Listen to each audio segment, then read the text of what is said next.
Good morning, this is Jeff with Sewer Tech Northwest. We are at 21635 Oxford Terrace here in Sherwood. I describe everything as if you're standing in the street facing the front of the house. So we're just off to the right of the doorway, just maybe a foot into the grass here. We got a 3-inch ABS clean out.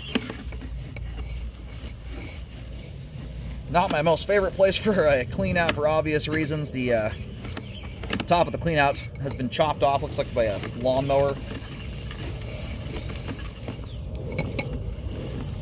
I would recommend putting a new cap on it. And honestly, mostly for the sake of, especially if you have little kids, the amount of times I've done almost 25,000 sewer scopes now, and open pipes are just a fun spot for kids to drop rocks and things into. So anyhow, water's running. It ties in mid-span here in the standpipe. You don't have your traditional T connection at the base. So the line actually starts technically back there, but I'm going to zero out here where things level off. Now we're running into some standing water right at the base of this thing here. Transition joint over to 4-inch 3034 PVC. We will take a look at that joint on the way out when the line's drained.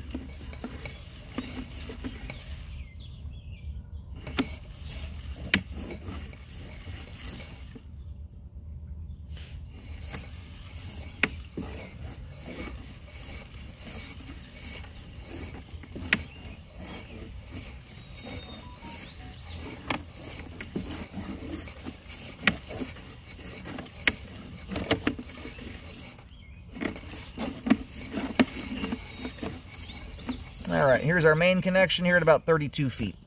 Now we're going to let the pipe drain off here for a moment. We're going to go locate just to verify where the line terminates, and we'll pull back in here. We'll get a better view of things, especially that transition joint as we come back out. All right, located the camera head successfully out on Oxford Terrace. And you have a curb stamp out here. If you stand, and I describe everything as if you're facing the house from the street, if I haven't mentioned that already. Almost directly in line with the clean out. If you go out to the curb and face back of the house, kind of lines up nicely with the kind of the front right corner of the property. You'll see an S stamped in the curb there. Typically a single S stands for sewer. That's generally your marker for the line crosses the curb. The locate I'm getting in the street doesn't quite line up with that marker. Just so you know, just for maybe future reference, I'll pull back a little bit and do another locate, but sometimes they stamp in the wrong spot. And where my locate came in the road was situated like it was like the line may be crossing the curb about 5 feet to the left of that mark, but we'll see. It's a very deep sewer line. I was getting about 12 feet deep there at the main. It's a very, very deep line. Sometimes at depths like that, your locates don't always come in right on the money. So we'll do it. We'll double check here.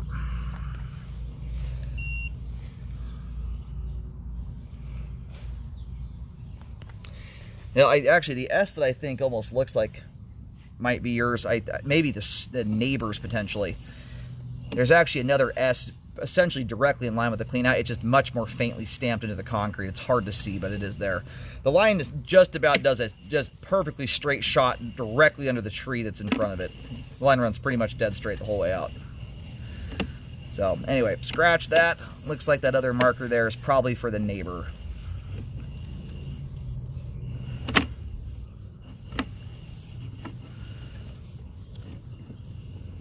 A little bit of grease buildup in the line. Being that this line has as much fall as it does, it's not an outrageous level of grease buildup anyway. Not at a point where I would recommend cleaning. Not for a configuration like this. For a flatter running sewer line, I might be a little more tempted to, but this one's got a lot of fall to it. All right. So we've got a transition here. It's a little bit out of whack, or at least the base of the ABS is settled a little bit. Alright. So from a flow standpoint, this is a very, very common location. It's by far the most common location in especially modern sewer lines, but even older ones, to have a area of settling. On its own, this kind of standing water at the base of a hard vertical drop like that is really not concerning. You have so much gravity working in your favor. I mean, in the world of bellies, what we're talking about here is extremely minor. I mean, I'll try and measure it really quick, but you maybe have, I mean, this isn't even a foot of bellying going on here.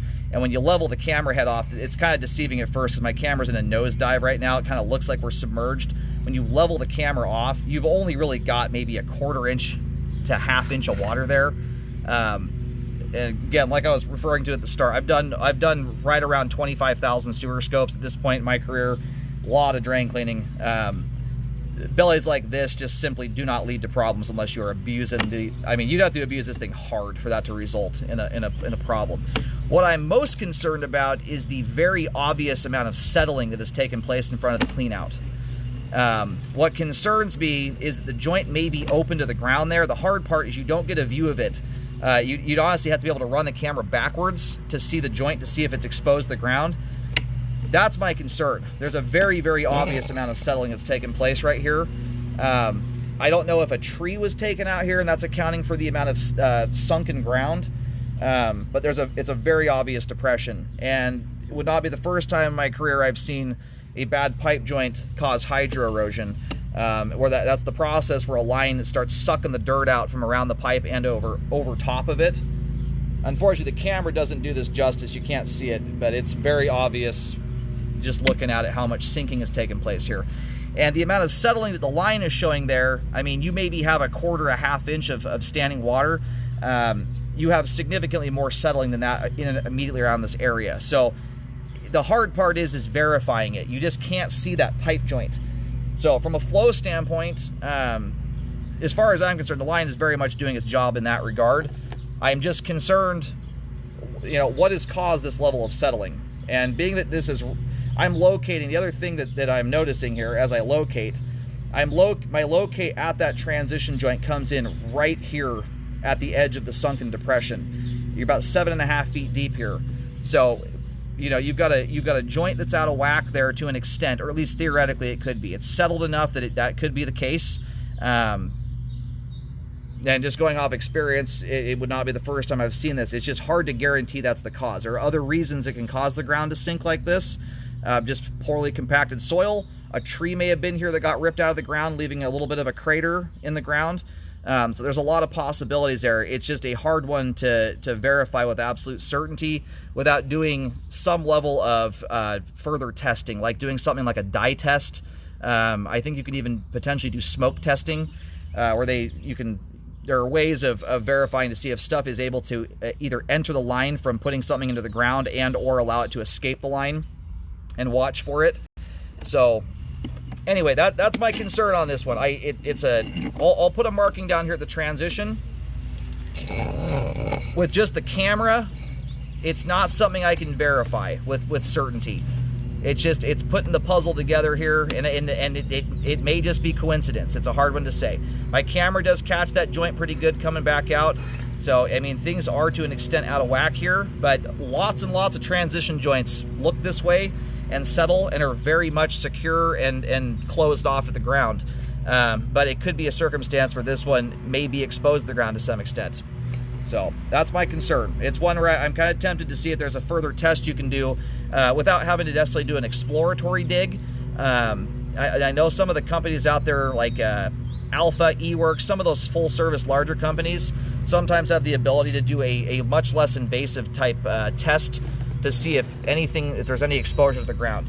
My concern, I mean, the biggest worrisome part about this kind of stuff, and this doesn't typically happen, but I have seen it happen, is a sinkhole gets created. And again, I'm not saying your yard's going to swallow a car, but I have seen stuff like that in the plenty of times over my career. Usually takes a while to get to that point, but it's the fact that you've got a joint out of whack here, which is indeed capable or theoretically capable of causing hydro erosion if it's exposed to the ground. You've also got a very obvious sunken spot right where I'm locating this. So it's the combination of those things put together that's got me concerned about it. Alrighty, so I put a marking down here. I'm getting right around 7 feet deep, approximately. So once again, on its own, the standing water there is something I would never on its own recommend repairs on. It's way too minor to need that. And for reference, I don't even consider repairs on bellies if it's just simply a belly with intact pipe. until you have at least a 5-foot section of pipe with an inch of water in it. And these days, I mostly recommend repairs on bellies like that when they're also in old, rough pipe materials, where you get a combination of water slowing things down and rough, snarly pipe walls that snag debris after it's slowed down or come to a stop. So that's a different animal. What you have here has almost no bearing on functionality.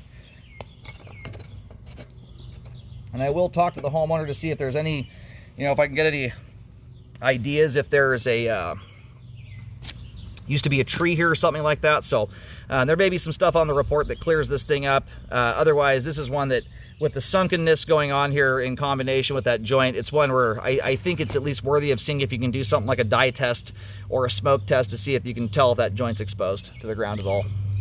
Otherwise, as far as flow goes, the line has good flow of the main lateral and is functioning properly in that regard as it sits.